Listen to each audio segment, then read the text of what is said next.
Assalomu alaykum. Meni ismim Erali. Bugun Geron formulasini geometriyadan isbotini o'rganamiz. Oldingi darslarda ham ko'rsatib berilgandi. Xira bo'lib qolgan ekan, shunga qaytadan olishga qaror qildik. Demak, bugun Geron formulasini isbotlaymiz. Bu P bu yerda perimetr, yarim perimetr, S mana formulasi, uchburchakning yuzi, uchburchagimiz mana. Uchta tomoni ana bo'lsa, demak biz uchburchak yuzini topa olamiz. O'sha formulani isboti. Demak, isboti. Bizda mana bunaqa uchburchak formulasi bor. S barobar 1/2 a ko'paytirilgan b ular orasidagi burchak sinusi. Bu gammaga teng. Mana. Demak, bu yerdan biz buni kvadratga olishib borsak, s kvadratimiz 1/4 a kvadrat b kvadrat va sinus kvadrat gammaga teng. Bu yerdan biz sinus kvadrat gammani mana bunaqa qilib yozib olsak bo'ladi. Sinus kvadrat gamma teng 1 minus kosinus kvadrat gammaga. Demak, buni ham biz 1 minus kosinus gamma 1 plus kosinus gamma qilib yozib olsak bo'ladi. Mana. Demak, kvadratga oshirdik mana formulani. Hamma biladi bu formulani. Demak, shu formuladan foydalandik. Demak, ba'zi bir ifodani soddalashtirishdan foydalanamiz. Demak, s kvadratimiz teng bo'ladi 1/4 a kvadrat b kvadrat 1 minus kosinus gamma 1 plus kosinus gamma. Demak, kosinus gammani qayerdan topamiz? Mana kosinus gammani biz kosinuslar teoremasini boya isbotladik. O'shandan topamiz. Demak, s kvadrat teng bo'lar ekan a kvadrat plus b kvadrat minus 2ab kosinus gamma. Demak, kosinus gammamiz teng bo'lar ekan a kvadrat plus b kvadrat minus c kvadrat taqsim 2ab ga. Mana kosinuslar teoremasida kosinus gammani topdik. Shuni endi bu yoqqa olib borib qo'ysak va soddalashtiramiz.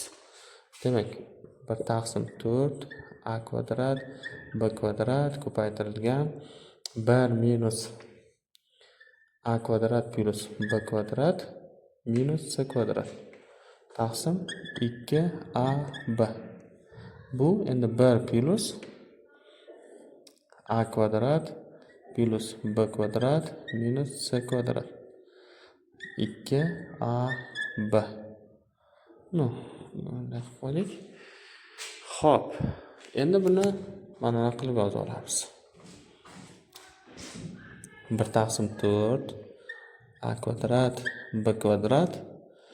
Demak, bu pastga 2ab, bu yerda 2ab minus a kvadrat minus b kvadrat plus c kvadrat bo'ladi.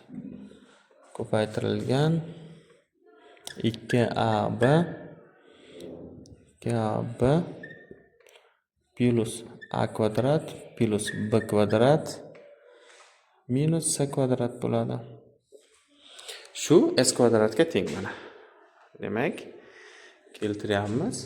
Demak, nima qilamiz? Mana bu a-lar bu bilan ketadi. Demak, 1/16 bo'ldi. Demak, 2 kere 2 4, 4 kere 4 16 bo'ladi.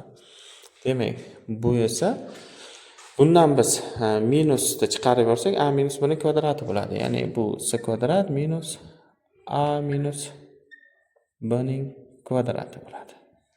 Bu esa a plus b ning kvadrati minus c kvadrat bo'ladi. Mana. Demak, buni ham nima qilib olamiz? Mana buni ham yozib olamiz. 1/16.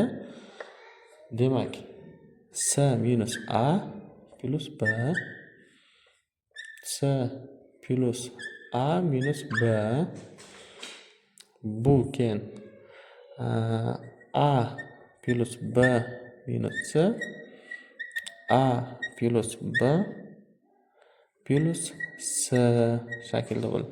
Endi buni sal o'rnini o'zgartirib qo'yamiz. Ya'ni biz belgilab olgandik a plus b plus c bu 2p ga yarim perimetr, mana yarim perimetrdan mana yarim perimetrdan 2 ni bu yoqqa o'tkazamiz, shunda a plus b. Demak, bu yerdan minus a plus b plus c miz bu 2p minus a ga teng bo'ladi. Demak, a minus b plus c miz 2p minus b ga teng bo'ladi. Demak, a plus b minus c bo'lsa 2p minus c bo'ladi. Bular hammasini bu yoqqa olib borib qo'yamiz.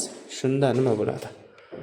1 taqsim 16 2p minus a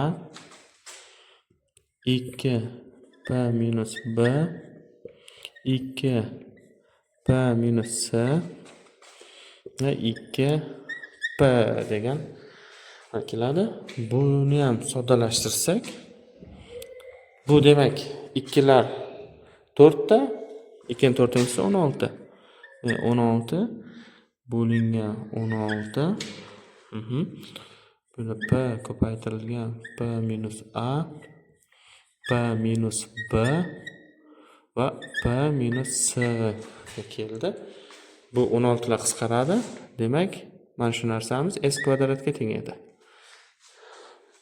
Demak, s'imiz teng bo'ladi ildiz ostida p minus a, p minus b,